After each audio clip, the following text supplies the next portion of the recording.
This week, we'll be talking about Portland past, we'll be talking about Portland future, talking about Senator Ron Wyden and push notifications. We'll also be talking about the roof of PDX. I could really use more of that coffee this morning. The most popular story was actually a couple stories. There was a story that was looking back into the past of Portland and saying, oh, wasn't Portland great? And it's kind of lost its mojo and blah, blah, blah, blah, blah. And it sparked a variety of conversations, really good conversations about Portland and that perspective. Shared it on the Portland Startup Slack, and there was a ton of dialogue there. So I'm really happy to see those conversations going. But that was followed up by another piece that was talking about an organization called Reimagine Portland, which is looking forward to the potential future of Portland and what Portland has the potential to be. So it was interesting to see the comparison, the contrast between the two. The piece looking forward about Reimagine Portland seems like a really interesting initiative that I want to keep an eye on, and will report back to you on what happens there. You know, if you're interested in Portland or interested in startups, but especially if you're interested in Portland startups, please subscribe. I'm here every week. I'll keep you up to date. I'll let you know what's going on. Speaking of Portland, if you've flown into or out of Portland PDX recently, you probably noticed there's a lot of construction. And there's a super interesting structure that's going into place. They are making the PDX roof out of locally sourced timber. That's 9 acres of roof. I always say roof. Is it roof? Roof? Let me know. Of locally sourced timber, 9 acres.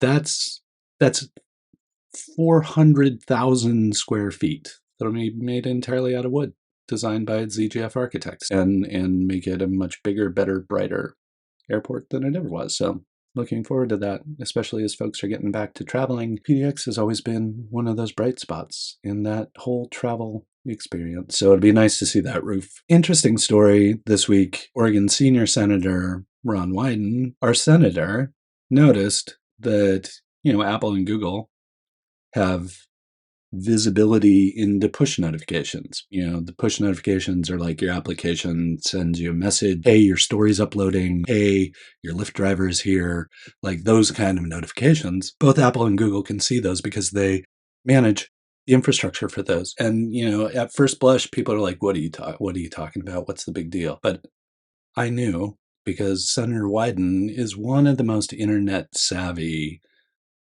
federal elected officials. The work that Senator Wyden has done has been critical to a lot of the startup community. And the senator's concern was, well, maybe they could be used, that data could be used for nefarious purposes. Turns out he was right. And Apple's like, thank you. We were not allowed to talk about this, and now we are. So thank you, Senator Wyden, for letting us tell you what's happening with that, and who has asked for access to that kind of thing. We haven't been able to talk about it, but now we can. Thanks, Senator Wyden. This is a little bit of a personal one. There's a woman in town named Carmen Olson. Badass. She has worked at Reese's, the Craft Brewing Alliance, AB InBev. Now she's opening a food and beverage consultancy.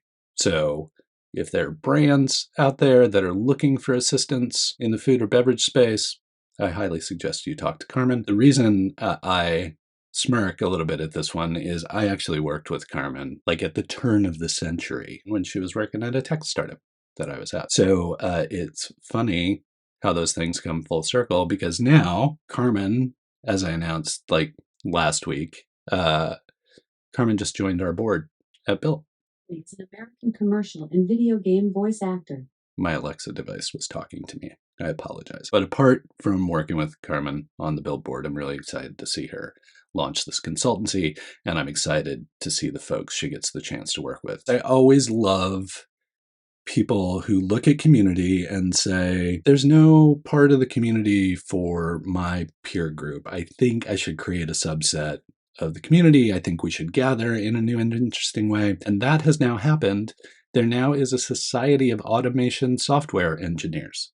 So if you're an automation engineer and a software engineer and you're like right where the Venn diagram, kind of crosses over, there's now a local society for you, started by the folks at Loop. Check that out. Always love to see new communities forming. And if you have a subset of the community that you would like me to talk about or like me to share, please let me know. Always happy to help with wayfinding. I get so many people who come to me who are like, hey, this is what I'm doing. Who are the people in town I need to be talking to? Events next week that you should be aware of. Founder Coffee. That is only for founders. Don't be a service provider showing up there saying, hey, I can sell you this or do this thing. It's just for founders to talk to other founders. Always love Founder Coffee for folks who might not be able to make evening events. It's one of the few morning events for the startup community. So Founder Coffee takes place Tuesday at 9 a.m. This next Tuesday, 9 a.m. Snow Bunny Coffee in Slabtown, Founder Coffee. If you're a founder, show up, chat with other founders, maybe meet a co-founder. Who knows? Just go hang out. You'll meet somebody new. It'll be worth it. Trust me. Also next week, Upstart Collective on the 14th will be hosting a podcast meetup.